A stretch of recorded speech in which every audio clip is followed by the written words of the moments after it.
I declared my ways, and thou heardest me. Teach me thy statutes. Make me to understand the way of thy precepts. So shall I talk of thy wondrous works. My soul melted for heaviness. Strengthen thou me according to thy word. Remove me from the way of lying, and grant me thy law graciously. I have chose the way of truth. Thy judgment have I laid before me. I have struck unto thy testimonies, O I am that I am. Put me not to shame. I will run the way of thy commandments when thou shalt enlarge my heart. Teach me, O I am, the way of thy statutes, and I will keep it unto the end. Give me understanding, and I shall keep thy law. Yea, I shall observe it with my whole heart, and make me to go in the path of thy commandments, for therein it do I delight. Incline my heart unto thy testimonies, and not to covetousness. Turn away mine eyes from beholding vanity, and quicken thou me in thy way. Establish thy word unto thy servant who is devoted to thy fear. Turn away my reproach, which I fear, for thy judgments are good. Behold, I have longed after thy precepts. Quicken me in thy righteousness. Let thy mercy become also unto me, O I am, even thy salvation according to thy word. So shall I wherewith to answer him that reproacheth me, for I trust in thy word. And take not thy word of truth utterly out of my mouth, for I have hopen in thy judgment. So shall I keep thy law continually forever. Yes, Psalms chapter 119, verse 26 through 44. Deliver me from the hands of evil spirits, who have sway over the thoughts of men's hearts, and let them not lead me astray from thee, my God.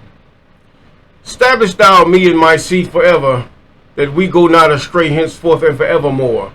Jubilees chapter 12 and verse 20. Yes, good morning, good afternoon, good evening. Those of you on this platform and those shared platforms, yes, we thank God for you. We're still in the book of Jasher. Not Joshua, I'm saying that again. Oshea, aka Joshua. Okay, forgive me. Okay, don't bash me in, all right? It's okay if you do that, because I did mess up. All right, I'm always messing up, but anyway, you caught me that time. But either way, we're in Joshua, or Oshea, chapter 7. And we came out of chapter 6, where the Most High had actually blessed them to subdue the children that were of Canaan, that were in Jericho or Erico. We got to remember that what was the name before the J came into that land. And also you have to understand that even through all these captivities that the children of Jacob have endured by the power of the Most High, many have lost their lives, many were demised, many was put down, and they were, should I say, their dignity was indignified. They were just low as the dust. And the people that have done these things, you ask them, they don't know why. Some would say, well, it's a spirit, yes, but the wrath of the Most High is in the form of a spirit. That spirit gets upon angels, it gets upon spirits, evil spirits. Whatever God says and whatever God does, these spirits do. Whether they're good or evil, doesn't matter. So this is where we have to really understand and know Him. God ain't playing with you. God's not laughing at you like that. No, He's not. You trying to get mercy through another means. You are not going to have no mercy through no Isis or no Jesus. Your mercy comes through the law. And when you turn from your wicked ways and turn to the law, He says, when shall I say to the righteous in the day that he forsake his wickedness? That his wickedness, or when shall I say to the wicked in the day that he turn from his wickedness and do that which is right, that his wickedness will be remembered. Jesus wasn't even there then. And when shall I say unto the righteous in the day that he forsaketh the righteousness and do that which is wicked? In other words, God forgives you. He knows you're in captivity. He knows who you're among. He knows these whom in hearts who have been stiffened, just like Pharaoh. Their hearts are stiffened. You cannot trust their word. You cannot trust anything about it because they're subject to change either way. You might be tested. You might be whatever. They could be black. They could be white. They could be any color. But these are the people that your warfare or your testing. It's not by flesh and blood. Not that they shall be excused because they allowed themselves to be swayed by evil spirits or evil, should I say, influence to do what they do unto you, about you, to you, at you. No, that's not the point. The point is God glorified? How is God glorified? He's glorified by you changing from your wicked ways and doing that which is right before his eyes. In other words, no more committing adultery, no more lying to your neighbor, extortion, and all those things that come with under the headline of lying. Giving to your brother with usury and all these other things are before you. Going the way of the heathen and idolatry, the biggest one of them all, idolatry. No. God have destroyed many people because of idolatry. Only reason he's getting ready to break these tools, and he's got another tool coming up, and this is where you're going to have to really be careful. For right now, this tool seems like they're friendly, they're helping everybody. This is going to happen for a good while, but the fact is, it's going to change. Not that they're evil right now, they don't even know they're evil. But in the captivities of the Most High, in the captivities of the children of Jacob, they did not turn even into the captivity of the Romans and the Greeks. They did not turn to no Isis or no Christianity or no just having someone in the stead of the Most High. They always been who they were. This is why the Portuguese or the Spanish Inquisition happened, because of them. I mean, it's all over the internet. It's all over social media. If this Isis was such one that was prophesied in the Old Testament, why would they even try to continue? Why were they persecuted by the same ones that said they have turned their ways and they've made their way the way of their fake God? Pumped them up, corrupted the New Testament, corrupted those things, and even using the Old Testament to try to prove their point, which is ludicrous. But nevertheless, you have to learn, and God has to deal with you on that basis. But let's continue. We're in Joshua chapter 7. Broke a tooth on this side before I irritate my tongue. Let me go to the dentist. Yeah. Maybe not. But the children of Israel in chapter 7, Oshea, chapter 7, verse 1. But the children of Israel committed trespass in a cursed thing. Now, they committed a trespass in a cursed thing. What would be this accursed thing? What did God command them during the time when they were taking all these different spoils? He commanded them a certain thing. Now here we're talking about Ai. He said, now for Achan, the son of Carmi, the son of Zabadi, the son of Zerah, of the tribe of Judah, took the accursed thing, and the anger of the I Am was kindled against him, against the children of Israel. In other words, God counted them as one body. See, this is what they did in the New Testament. They try to say, oh, you're one body. No, you're not. You don't belong to the body of God. Maybe, yeah, of that Caesar Borgia, yeah, you might, or that little black Jesus they got, or whatever they done showed, trying to keep you into idolatry even more.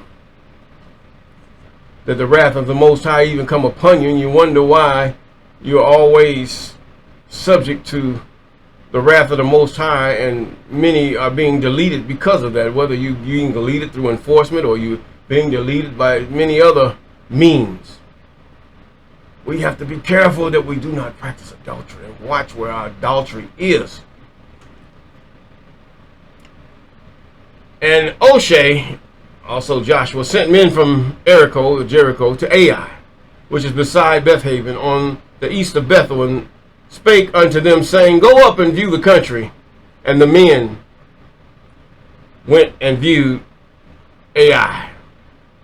And they turned to Oshea and said unto him, Let not all the people go up, but let about 2,000 or 3,000 men go up and smite Ai. And make not all the people labor thither, for they are but few. And the men of Ai smote them, and about 66 men, 36 men. For they chased them from before the gate even unto Zebarium,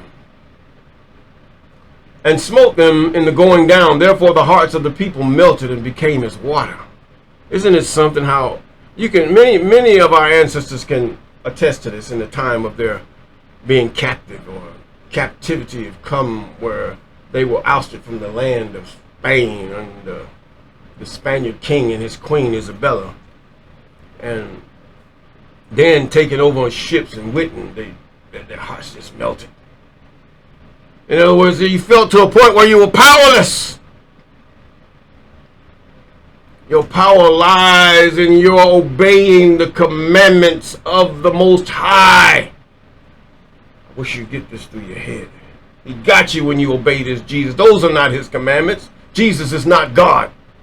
Neither your Isis, your Yahweh, Yahweh, whatever, Yahusha, whatever you want to call him. No, that is not God. If there was a man back then, it was a man whom Moses prophesied of, not of any other prophet. They even have ways of doing it. Moses says, look, a prophet shall the Most High send you. We don't know who he is. Some said he's Muhammad. We don't know who he is. Like unto me, but now we got to look at this thing. Moses delivered. Like unto me, he sends you something or someone that you can compare to, is what he did. He sent you a man that you compare to. And if that never happened, then that's not the man. Like unto me. Even Abraham suffered as a baby. In prophecy, where they tried to kill him before he was even born. Even in, as he become a toddler, Balaam suggested he be killed before the king of Egypt.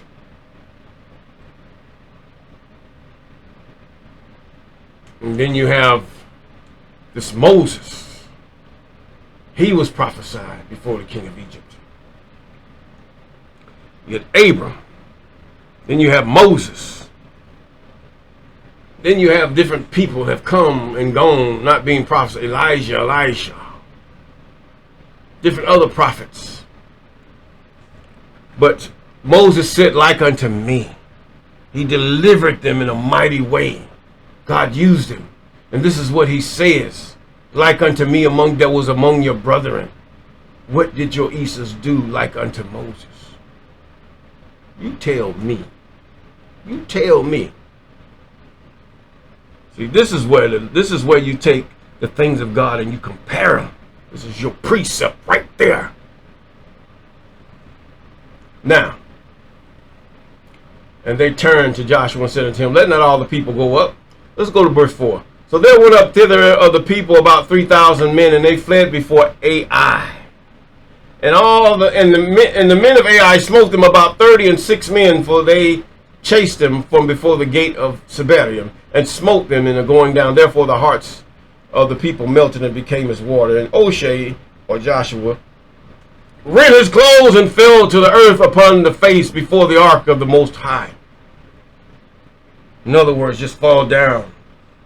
You can sort of like say in Burkina Faso, you have this man that cares for the people. Traore. I mean, a man whose heart for the people and the people who wants to see good will rejoice at a righteous leader. Yes, they will. And so his thing was, he does what he can for these people. Yes, in his employment he has men and women. It doesn't matter. See, you've been bamboozled, woman, by these feminists who they tell you one thing and they do another.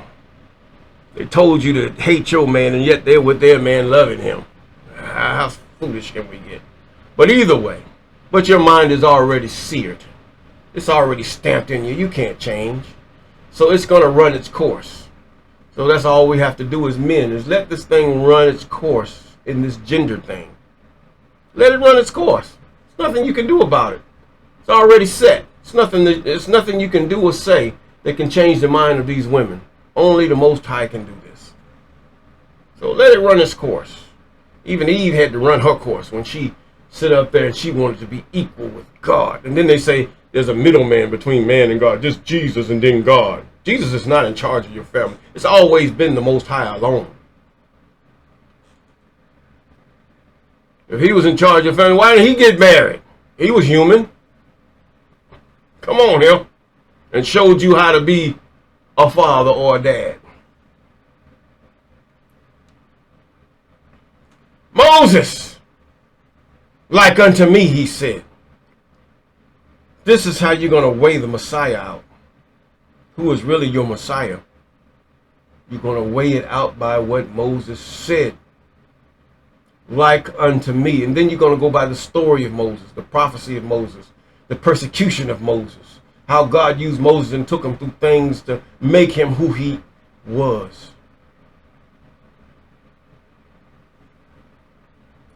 For they chased them from before the gate. Forget all the other prophets and all this other stuff they done infiltrated into the Old Testament too. They infiltrated it. Look at the prophecies. They don't match Moses. No way. Even in the 70 weeks of Daniel, still don't match Moses. So we're going to have to go by that. That's all we got to go by. And he and the elders of Israel put dust upon their heads in verse 7. And Oshea said, Alas, oh my God, wherefore hast thou at all brought this people over Jordan to deliver us into the land of the Amorites to destroy us? And would God we had been content to dwell on the other side of Jordan or Jordan. For the Canaanites and all the inhabitants of the land shall hear of it, and shall environ us around, and cut off our name from the earth. And what wilt thou do unto thy great name? See, he's saying, we're going in your name. This is about God. This ain't about you. See, he understood this. Oshea, a.k.a. Joshua, even he understood it's about your name, how you're leading a people, how your power is toward other things that they believe that they are stronger, they are better. It ain't about me. It ain't about you. It's about our God. You see, this is where your lack of understanding of knowing who God is.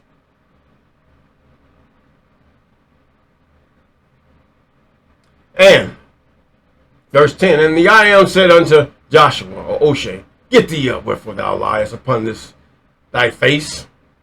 You know, you're just my creation. You're my creation. Yes, okay. And Israel has sinned, and they have no transgression, my covenant which I commanded them. For they have even taken the cursed thing, and have also stolen and disassembled also, and they have put it even among their own stuff. Therefore the children of Israel could not stand before their enemies, but turned to their backs before their enemies, because they were accursed. Neither will I be with you anymore, except you destroy the accursed from among you. Up, sanctify the people, and say, Sanctify yourselves against tomorrow. For thus saith the I am God of Israel, There is an accursed thing in the midst of thee, O Israel. Canst not thou stand before thine enemies until you take away the accursed thing from among you? And in the morning, therefore, ye shall be brought according to your tribes, and it shall be. In other words, that's just like I'm coming through all of you till I get to the right one. Haven't you ever heard your daddy say that? And your mama say that she called all y'all names. She had about 3, 4. Mine had 8. And they called everybody's name till she got to the one she wanted to say. She go, boom, boom. I tell you something, how God puts something in a woman once she has children. There's a whole different person there. And men, sometimes you're going to have to really understand that. Even in the animals, they become a whole different animal once they have children.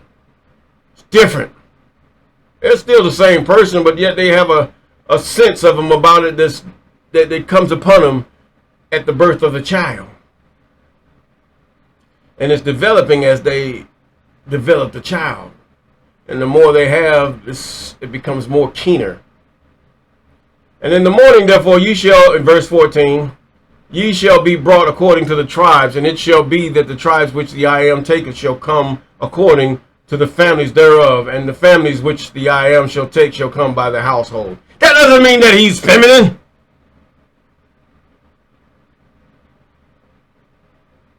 So you get this stuff from these colonizers and from these new age people and all this feminine, masculine, it doesn't matter.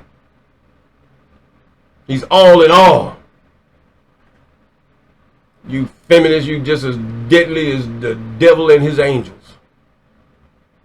Or should I say, the king of the devils, the one who is above those devils. They have an hierarchy, yes they do. They're not on the Satans are not omnipotent. No. That's the biggest lie and the biggest deception that the Christian world and Esau also the whole world has. I mean, the Muslim had it right. Satans. It should be throughout the Bible, Satans. And each one of them have a name. And when you're casting out devils, you don't ask his name. Who cares about his name? He's worthless. He's a child. He's a being unto dishonor. He's going to be erased. Don't worry about his name. You just tell him to get out of him. Get away. They have jobs to do. I remember one time I was sitting up there walking with this guy. I was in trucking school. I said, look, this guy he's possessed with a devil. He's walking around doing this and the devil playing with him and all that crazy stuff. And I said, watch this. Let me look at him. And then he started doing like this. I said, watch it. He said, trying to tell me to go away, go away. I said, look, that's a devil. And this Christian guy looked at me and said, wow. They're not going to come out and you're going to send them way to the abyss or down into the pit from which down came. He never came from a pit. Foolishness is known of our children because many of you are foolish because you do not study the scripture. You regurgitate those things that you hear of foolish preachers who've been taught by another foolish person who was taught by another foolish person and try to prove their foolishness with foolishness. Come on here. They ain't going nowhere. They can come out of a person, but they still there. And you shall be brought according to your tribes. Verse 14. That the tribe which the I am taketh shall come according to the family thereof, and the families which the I am shall take shall come by households, and the household which the I am shall take shall come by man. And it shall be that he that is taken with the accursed thing shall be burnt with fire, and he... what does God care about that? You're just his creation. We have to look at it that way. We're just a creation of the Most High. There is nothing special about you in that aspect. What becomes special about you is when you start doing those things that please your Creator.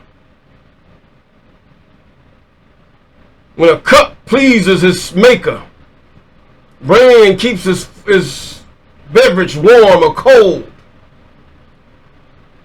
and withstand the test of time, that beverage is that cup is going to be used for the lifetime of that creator. But then when that cup ceases to do those things that the creator and the molecules in it start deteriorating, and the beverage becomes cold, and the cold becomes warm and lukewarm, you don't want them no more. You throw it away and get him another one. buy him another one or create another one, or however it shall be. It's just like containers, like a drink cup. You get these drink cups, you get these thermal cups. They don't last that long. After a while, the ice starts melting, the coffee don't stay as hot. Even if they're steel, they don't last that long. That's why you got to keep buying them. They make them that way. But either way, just to prove the point.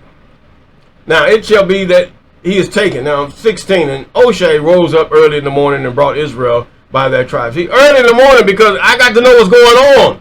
We're being destroyed. And the tribe of Judah was taken.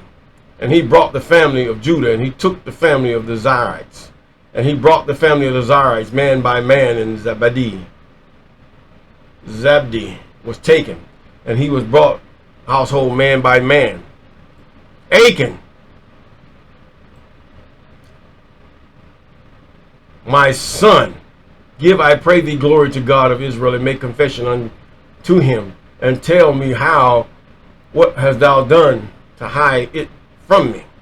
And Achan answered Oshea and said, indeed have I sinned against the I am of Israel, and thus have I done. When I saw among the spoils a goodly Babylonish garment, and 200 shekels of silver, and a wedge of gold, and 50 shekels of weight, I coveted them, I desired them. Against God's will, I desired them. There's nothing wrong with having coveting things, but you have to covet it according to the law. In other words, if it belongs to someone else, or God told you not to touch it, then you've coveted something evil. And took them, and behold, they are hid in the earth in the midst of my tent, and the silver under it. And so Oshea sent messengers, and they ran to the tent, and beheld, it was hid in the tent, and the silver under it. And they took them out of the midst of the tent, and brought them unto Oshea and unto the children of Israel, and laid them out before the I am. And Oshea, even Joshua, all the children and all Israel with him, took Achan and the son of Zerah, and the silver, and the garment, and the wedge of gold, and his sons, and his daughters, and his oxen, and his asses, and his sheep, and his tent, and all that he had. And they brought him to the valley of Achor. And Oshea, even Joshua, said, why hast thou troubled us? In other words, one for all and all for one. We are for God and God for us. But when we do the things wrong with God, then we all suffer.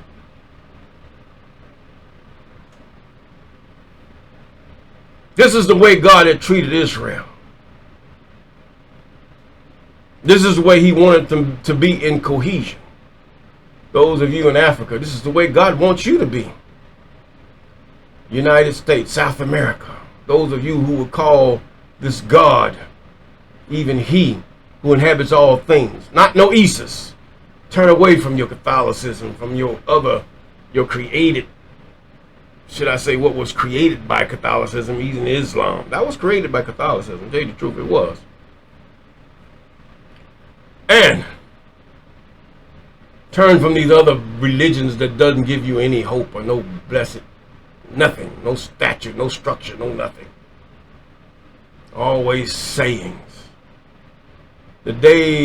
See, one thing they hate about the children of Israel is the fact when Israel began to see that you are as one people before the I am.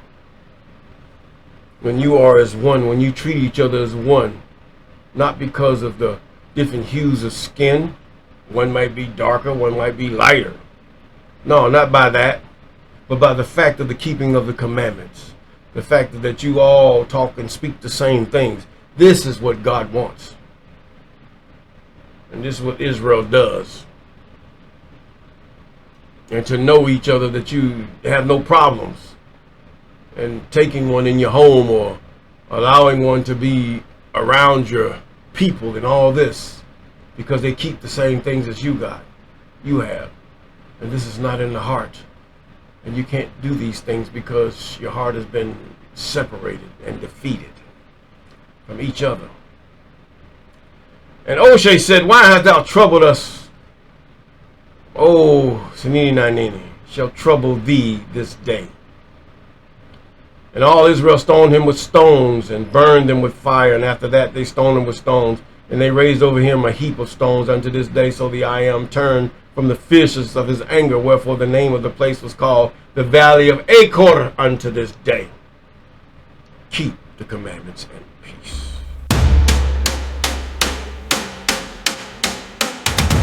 Walk with me.